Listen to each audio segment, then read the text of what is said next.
Bonjour tout le monde, j'espère que vous allez bien. On se retrouve aujourd'hui avec une nouvelle vidéo qui va être un retour de course pour vous donner des idées si jamais vous êtes en train de faire votre liste de courses, si vous avez envie de végétaliser un petit peu votre alimentation, si vous avez envie de faire attention à votre budget, sachant que là j'ai quand même acheté plein de choses qui sont aussi pour le plaisir. Le tout pour moi c'est vraiment que ça rentre dans notre enveloppe prévue du mois et comme je vous en ai parlé dans une vidéo fin mai, ce mois-ci on fait le système des enveloppes, donc le but c'est qu'on puisse intégrer toute notre alimentation dans 280 € par mois. Donc c'est parti, je vais vous montrer tout ce que l'on a acheté. Alors pour commencer, c'est pas quelque chose que l'on achète souvent, mais on a acheté 3 paquets de hachis végétal Beyond Meat surgelé puisqu'on en avait besoin pour un événement qui sera probablement à la fin du mois, mais on l'a acheté maintenant puisqu'il n'y a pas la marque Beyond Meat dans le supermarché à côté de chez nous, donc dès qu'on va dans le centre-ville, on en profite. On avait amené notre petite glacière et on en a acheté 3. Ça nous est revenu à 13,50 € sachant qu'on avait 900 g de hachis végétal, donc ça reste quand même assez correct en termes de budget parce qu'on est souvent autour des 20-25 € le kilo quand on est sur des simili carné, surtout que Beyond Meat c'est une marque que l'on adore. Donc je vais vite remettre ça au congélateur et ça ce sera pas vraiment pour la semaine mais je le compte quand même dans le budget du mois donc j'avais envie de vous le montrer. Et à côté du casino où on était, il y avait un magasin Monoprix, donc on en a profité pour prendre du jambon La Vie parce que c'est pareil. Normalement, on est censé pouvoir en trouver à Leclerc, mais dans le Leclerc où l'on va, il n'y a jamais la marque La Vie ou alors c'est vraiment exceptionnel de temps en temps. Mais donc là, on en a profité pour prendre 3 paquets de jambon, sachant qu'il y a quand même une péremption de plusieurs semaines, donc ce sera pas pour cette semaine non plus. Là, on les a déjà achetés la semaine dernière, on a attaqué le premier paquet. C'est quelque chose qu'on va faire durer un petit peu, peut-être pas sur le mois, mais sur plusieurs semaines. Didier les utilise pas mal pour se faire des sandwichs le midi quand il veut un repas assez rapide à faire. Il se fait un sandwich assez simple avec du jambon végétal, fromage végétal, de la mayo, de la salade et ça lui fait vraiment un repas express. C'est pratique à manger, c'est toujours très bon et ça reste quand même petit budget quand on l'intègre dans un repas emporté comme ça. Par rapport à s'il achetait quelque chose en boulangerie ou s'il se commandait quelque chose, ça reste quand même plutôt économique. Même si le jambon végétal c'est pas donné non plus, donc c'est pas forcément quelque chose qu'on va utiliser en simple source de protéines de notre assiette, c'est souvent pour faire des préparations, comme pour faire des croque-monsieur avec de la béchamel dessus ou ce genre de choses. Donc à Monoprix, on en a eu pour 12 €. On a aussi profité d'être dans le centre-ville pour aller à Tamki, c'est un magasin asiatique.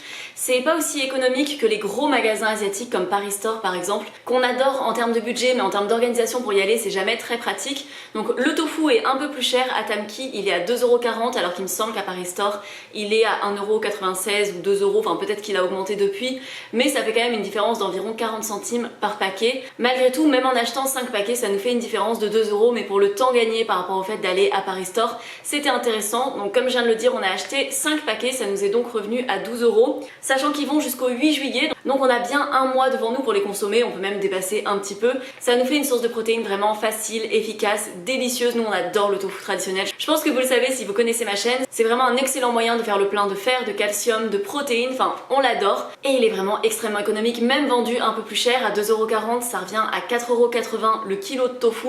Si on regarde le prix en magasin bio ou même quand on regarde le prix du tofu de supermarché qui n'est pas particulièrement bon, il est généralement beaucoup plus cher que ça. Et dans notre organisation de courses, il y a pas mal de choses qu'on va prendre en ligne aussi, notamment quand ça nous évite de porter des choses trop lourdes, lorsque les prix au kilo sont vraiment intéressants. Et la vidéo du jour est en partenariat avec Coro. Coro c'est une boutique en ligne, il n'y a pas d'adhésion ou quoi que ce soit pour pouvoir acheter sur Coro, c'est simplement qu'on va avoir des prix qui sont vraiment intéressants, notamment quand on prend de gros formats. Par exemple, le lait d'avoine, je vais le prendre par pack de 16, enfin c'est des packs de 8, mais je prends 2 packs de 8. On a quand même une grosse consommation de lait d'avoine avec Didier, moi ça va être pour mes cafés, je le trouve absolument délicieux. Là c'est la version classique qui contient 15% d'avoine, mais il y a une version un peu plus riche qui est barista, qui va vraiment convenir si on veut se faire des cappuccinos, des chocolats chauds, ce genre de choses. Moi c'est vrai que pour mon café j'aime que ce soit quand même un poil plus léger, donc je trouve ça parfait avec ce lait d'avoine. Et il revient donc quand on le prend par pack de 8 à 1,22 €, donc c'est vraiment extrêmement intéressant. Même le lait d'avoine non bio, premier prix que je vais trouver en supermarché, il est bien plus cher que ça. Et surtout il est pas aussi bon parce que lui il est vraiment très bon. C'est vraiment l'un de mes préférés du marché, alors qu'en termes de budget, c'est vraiment l'un des moins chers. Je prends aussi notre levure nutritionnelle sur Coro, ça c'est quelque chose que l'on adore, on en met partout, c'est une super source de protéines. Et vu la quantité que l'on consomme de levure nutritionnelle, c'est pas forcément intéressant pour nous d'acheter les petites boîtes que l'on trouve en supermarché, parce qu'on en trouve aussi. Mais vraiment, nous on aime bien avoir une grosse quantité. Les bocaux aussi viennent de chez Coro. Ils ont plein de choses non alimentaires aussi qui peuvent permettre à organiser la cuisine. Ils vont avoir par exemple des essoreuses à salade, des choses comme ça qui sont hyper pratiques. Et ce qui est est intéressant, c'est qu'il y a toujours plein de produits hyper innovants auxquels on n'aurait pas forcément pensé. Je voulais vous montrer les protéines de pois parce que j'adore vraiment ce produit, mais on les a finis il y a quelques jours. Donc là, c'est les protéines de soja qu'une amie a commandé avec moi, parce que souvent quand je commande sur Coro, j'ai des amis qui vont se greffer à ma commande. Elle n'a pas encore récupéré. C'est des protéines de soja texturées, c'est excellent. Pour le coup, c'est moins cher que les protéines de pois. J'ai quand même une légère préférence pour les protéines de pois, mais c'est vrai que les protéines de soja sont moins chères. Ça va contenir 50 grammes de protéines au 100 grammes, c'est hyper intéressant. En fait, on va les réhydrater et après ça s'intègre dans plein de recettes où on aurait plutôt mis de la viande. Je pense que je testerai peut-être celle-là, je crois pas les avoir déjà testées, cette forme-là de chez Coro. Donc peut-être que je testerai le mois prochain. Vous verrez tout ça dans tous les cas dans ma commande sur Instagram. À chaque fois que je commande sur Coro, je vous poste mon unboxing sur Instagram. Et ça, pour le coup, j'ai été influencée par une amie parce qu'elle les avait commandées sur Coro. C'est des protéines au chocolat. Moi, je suis très difficile en protéines, donc j'ai toujours du mal avant de commander un produit à base de protéines parce que j'ai vraiment peur de pas aimer et après galérer à passer l'intégralité du paquet. Donc j'ai attendu qu'elle commande, j'ai goûté dans son paquet et du coup je les ai trouvées vraiment très bonnes. Je trouve que ça change des protéines à la vanille, sachant que moi j'adore les protéines à la vanille de Coro. C'est vraiment une valeur sûre pour moi. Mais du coup, pour varier, le mois dernier je me suis pris un paquet de protéines au chocolat. Je les ai pas encore attaquées. Je suis encore en train de finir celle à la vanille. J'aime pas spécialement avoir plein de paquets ouverts en même temps. Et ce que j'adore dans les protéines de Coro, c'est qu'elles vont être enrichies en pas mal de choses. Il va y avoir de la B12, du calcium, du fer, du zinc, de la vitamine D.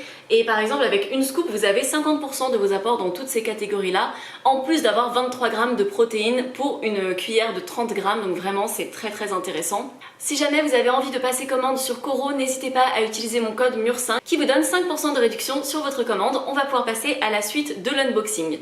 Alors pour les courses qu'on a faites en supermarché, là ce sont nos premières vraies courses, on va dire les grosses courses qu'on fait de produits frais, etc. Dont on va avoir besoin pour la semaine. C'est les premières qu'on fait pour le mois de juin. Pour la première semaine, on a vraiment essayé de tenir avec ce que l'on avait en stock. Ça permettait de décaler un peu, parfois pour économiser sur le budget, ça peut être intéressant de décaler de quelques jours, de voir un petit peu avec ce que l'on a, ce que l'on peut faire. Et donc là c'est ce qu'on a fait, on s'était fixé un budget de 50 €. Donc j'y suis allée avec un billet de 50 €, j'en avais pris un autre de 10 € au cas où on dépassait, parce que on sait jamais, j'avais pas envie de me retrouver à bafouiller devant la personne en caisse. Et on en a eu pour 47,70 €. En vrai, on a trouvé ça correct, on était content d'avoir respecté notre budget. Malgré tout, on trouvait que c'était quand même assez cher parce que dans ces 47,70 €, il n'y a pas spécialement nos sources de protéines de la semaine. Il va y avoir nos fruits, légumes, les choses un petit peu diverses dont on avait besoin. Mais je me dis que malgré tout, si on avait pris nos sources de protéines là-bas, ça aurait quand même pas mal gonflé notre budget. Mais donc, pour commencer, on a pris une mangue. Elle était au rayon anti-gaspi à 1 €, enfin un petit peu moins, je crois que c'était 98 centimes. Ça reste un risque, elle est un peu fripée, on verra. Il y en a vraiment, elles avaient l'air d'être vraiment marron à l'intérieur. Mais pour celle-là, on verra. Parce que j'aimerais bien faire soit des maquis, soit des pokéballs avec du riz gluant que l'on a en grosse quantité dans nos placards. Mais on verra, j'espère juste qu'elle sera bonne. Faudra qu'on fasse ça dans pas longtemps dans tous les cas. Ensuite, Didier s'est pris une tomate comme ça. Moi j'aime pas du tout la tomate, du coup ce qu'il fait c'est qu'il l'ajoute dans différents plats que je peux faire. S'il a envie de mettre de la tomate, il va en mettre dedans. Vu que généralement c'est moi qui cuisine, c'est vrai que je vais pas forcément penser à faire un plat basé sur la tomate. Même si ça peut arriver aussi, si par exemple je fais des légumes farcis, je vais prévoir des tomates farcies pour Didier. De mon côté je vais me faire des courgettes farcies, des aubergines, etc. C'est toujours bien de pouvoir concilier les goûts de chacun. Après ça va, je trouve qu'on n'est pas non plus hyper difficile avec Didier. Donc on cohabite assez bien d'un point de vue alimentaire. Ensuite j'avais prévu de prendre des oignons surgelés mais il n'y en avait plus. Du coup j'ai pris un petit sac de 1,5 kg d'oignons. Je crois que ça coûtait 1,79 €, ce qui reste quand même assez correct. Ce sont des oignons Eco Plus. Les oignons qui n'étaient pas de cette gamme là, tout le reste des oignons étaient vraiment hyper chers. On était dans les 3 € le kilo, ce que je trouve atrocement cher pour des oignons. Disons que pour 3 € le kilo je préfère prendre des aubergines que des oignons. Normalement les oignons c'est quand même censé être le légume pas cher qui permet d'amplifier un petit peu la quantité de légumes qu'on fait pour vraiment pas cher. Donc voilà, j'ai pris cela même si c'est pas forcément la meilleure qualité et je sais que des fois il peut arriver qu'il y en ait un ou deux qui soient un peu abîmés dedans. Donc c'est à prendre en compte dans l'économie de prix par rapport aux autres oignons. Les concombres ils étaient en promo à 2,50 €, les deux concombres, ça reste cher quand même si ça va, ça a été plus cher que ça. Dans tous les cas, en choix de légumes, je trouve que tout était cher en fait. Vu que nous on n'a pas vraiment accès à des producteurs, je trouve qu'on paye quand même assez cher.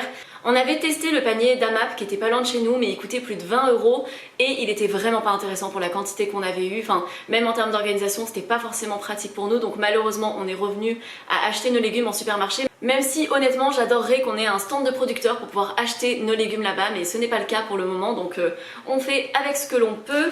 On a acheté des courgettes. En fait, il y a une dizaine de jours, elles étaient vraiment à un prix super intéressant. Elles étaient à 1,20 € pour des courgettes de Provence.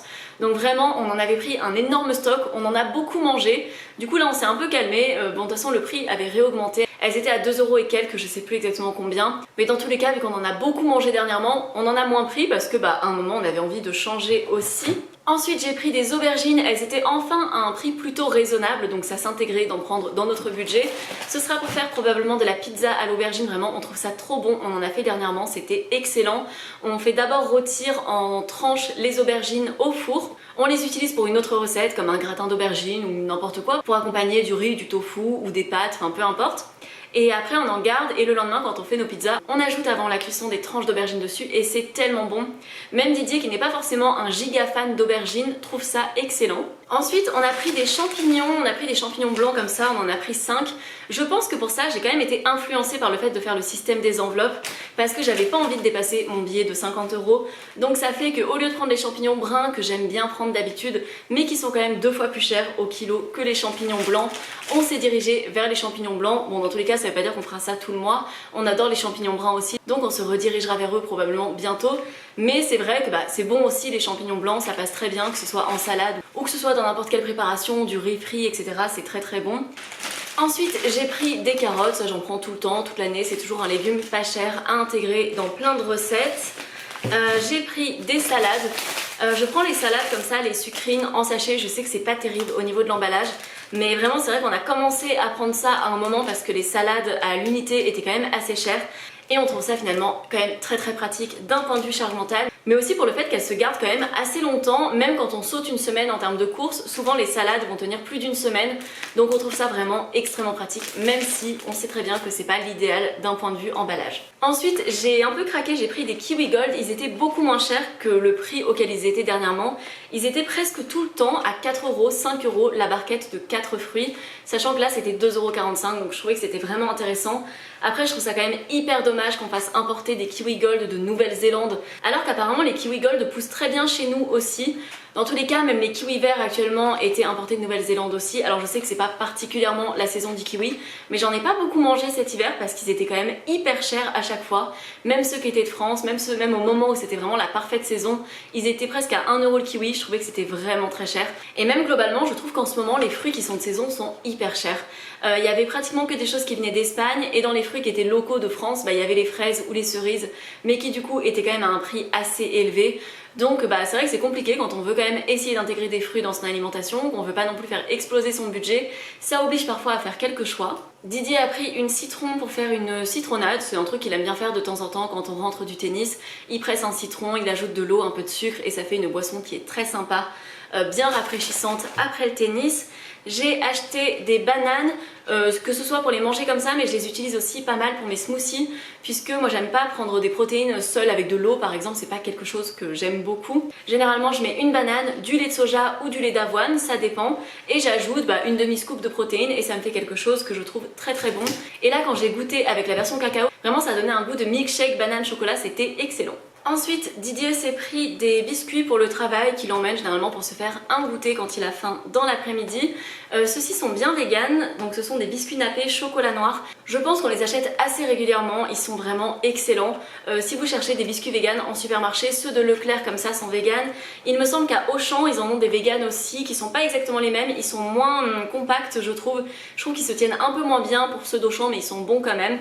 Voilà, c'est toujours bon à savoir. Il y a quelques biscuits qui sont véganes en supermarché, on n'est pas forcément obligé d'aller en magasin bio, même si on a plus de choix en général sur les magasins bio ou dans les boutiques spécialisées en ligne.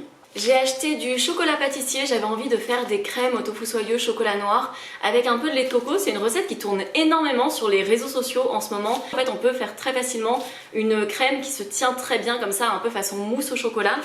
Mais en fait c'est une recette qu'une amie fait depuis des années. C'était ma collègue de travail au restaurant où je travaillais, elle le faisait même pour le resto de temps en temps et c'était vraiment très très bon. Elle le faisait avec du lait de coco. C'était une recette qu'elle avait trouvée dans le livre Vegan de Marie Laforêt, il me semble, enfin je suis pas sûre mais je crois que c'était ça. Et c'est vrai que je la refais de temps en temps depuis et je trouve ça tellement bon. En plus ça fait une crème qui est à la fois hyper gourmande et protéinée, donc c'est toujours sympa. Pour tout ce qui est lait d'avoine je le prends en ligne, mais pour le lait de soja il est vraiment très très économique dans le supermarché à côté de chez moi, il coûte 88 centimes le litre. C'est pas un lait de soja que je vais consommer comme ça c'est vraiment celui que j'utilise pour cuisiner, pour faire des béchamels, pour faire des cakes, ça permet vraiment d'enrichir très facilement en protéines. Vous avez 37 grammes de protéines dans une brique comme ça, donc c'est vraiment très intéressant. Et je l'utilise aussi parfois dans mes smoothies aussi pour ajouter un petit peu plus de protéines et de crémeux. Même si nos courses sont globalement petit budget, on intègre toujours des petites choses un petit peu plus de luxe ou si on en consommait de grosses quantités ça ferait vraiment monter la note, mais en intégrer un petit peu par-ci par-là ça fait du bien au moral aussi et ça n'explose pas non plus le budget. On arrive à rester généralement dans nos 140 € chacun par mois, donc ça va. Nous avons pris des petites mousses au chocolat au lait de coco de Andros qui sont vraiment très très bonnes. Globalement j'aime bien cette marque pour les desserts. J'aime beaucoup aussi ceux de Alpro, donc là on a pris du skyr vegan et on a pris le yaourt soja nature. Je préfère le skyr, je le trouve vraiment excellent mais il est quand même assez cher. Donc je compense en prenant aussi celui-ci. Ce que je trouve frustrant c'est que les Soja Sun sont moins chers au kilo quand on les prend par petits packs de yaourt individuels. Alors que là ça fait quand même beaucoup moins d'emballage. En un seul pot on a l'équivalent en termes de yaourt de soja de 5 petits pots Soja Sun. Et ceux de Soja Sun sont moins chers. Mais en fait ça m'arrange pas forcément les pots de 100 grammes. Quand c'est pour des yaourts aromatisés ça va. Mais quand je me fais mes bols de yaourt du matin ou ce genre de choses, généralement je vais plutôt mettre 200 grammes de yaourt. Ou parfois je vais faire une sauce dans laquelle j'ai besoin juste d'une cuillère à soupe de yaourt. Et ça m'arrange pas forcément les petits pots pour ça. Je trouve ça vraiment plus pratique d'utiliser des gros pots. Et autant il y a des points sur lesquels je vais faire plus de déchets que nécessaire comme la salade et sur d'autres je vais essayer de réduire un petit peu aussi. Et ce que j'aime bien avec la marque Alpro c'est que les produits sont enrichis en vitamine B12, en vitamine D, en calcium. Ce que je trouve vraiment appréciable. Et le façon grec, un petit peu le skyr style, il est vraiment génial en termes de teneur en protéines. Il a presque 6 grammes de protéines au 100 grammes. Donc si par exemple vous en prenez 200 grammes, ça vous fait déjà 12 grammes de protéines juste avec votre bol de yaourt. Ensuite comme je vous l'ai dit on a prévu une pizza à l'aubergine. Donc pour ce faire nous avons pris du râpé végétal.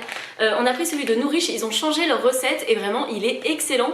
Les petits copeaux sont plus épais, je trouve qu'ils fondent beaucoup mieux que ce qu'on avait avant, puisque avant ils avaient tendance un petit peu à sécher.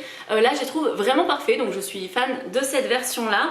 On a pris pour le fromage à burger ou pour faire des wraps ou quand on en a besoin pour une recette, on prend le cheddar de Violife. Pour le coup on préfère celui de Violife que Nourish. On a nos préférences en termes de fromage végétal.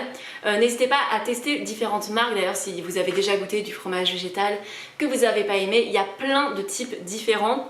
Et par exemple avant on prenait la feta de Violife, maintenant on utilise le mélange à faire soi-même de Koro que l'on trouve extrêmement pratique et qui est plus économique aussi. Enfin il y a vraiment plein de variétés différentes qui peuvent exister. Dernièrement on a une petite passion pour les gnocchis. On prend les gnocchis comme ça à faire cuire et on les fait poêler ensuite. C'est plus économique que d'acheter des gnocchis à poêler, donc voilà, c'est encore plus économique si on fait nos gnocchis maison bien évidemment. Mais je trouve que c'est un bon compromis entre les deux et vraiment on les trouve très bonnes. C'est très souvent vegan les gnocchis, pas à 100% du temps, donc vérifiez quand même la composition quand vous en achetez, mais en tout cas souvent celles de marques distributeurs sont vegan. Ensuite dans la catégorie des pains, on a pris du pain au levain en tranches comme ça, on l'aime beaucoup. Ce qu'on fait c'est qu'on vient le congeler et on décongèle des tranches au fur et à mesure.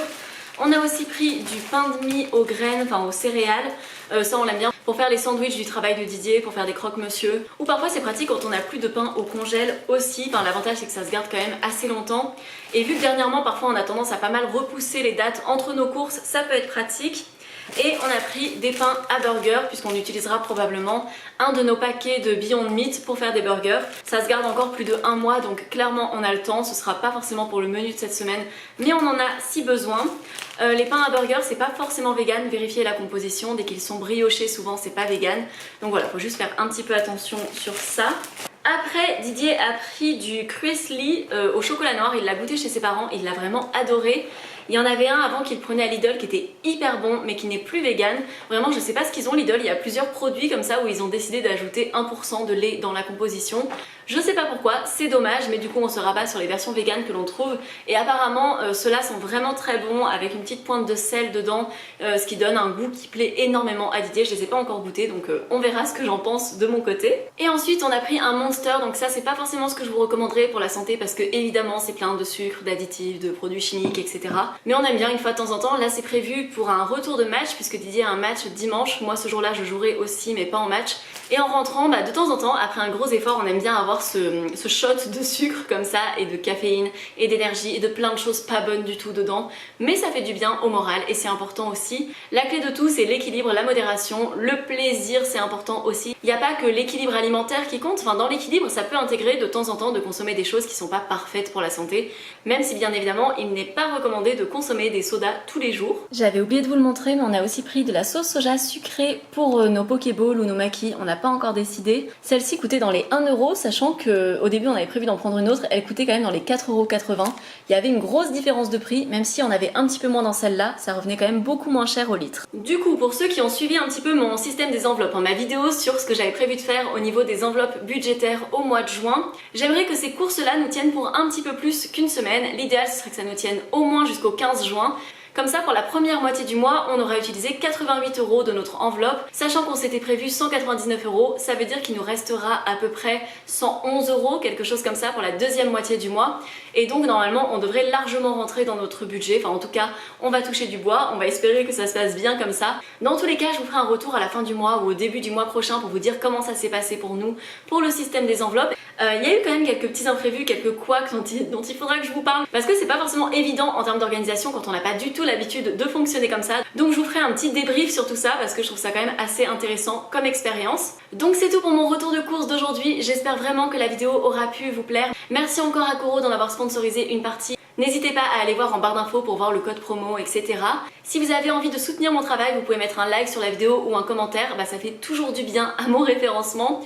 On peut se retrouver dans environ 5 jours pour une nouvelle vidéo. Pensez à vous abonner à la chaîne si vous n'êtes pas abonné. C'est gratuit, ça vous permet de ne rien manquer et ça me soutient également. D'ici là, on se retrouve sur Instagram où je poste quotidiennement en story et moi je vous fais de très gros bisous et je vous dis à dans 5 jours. Ciao ciao!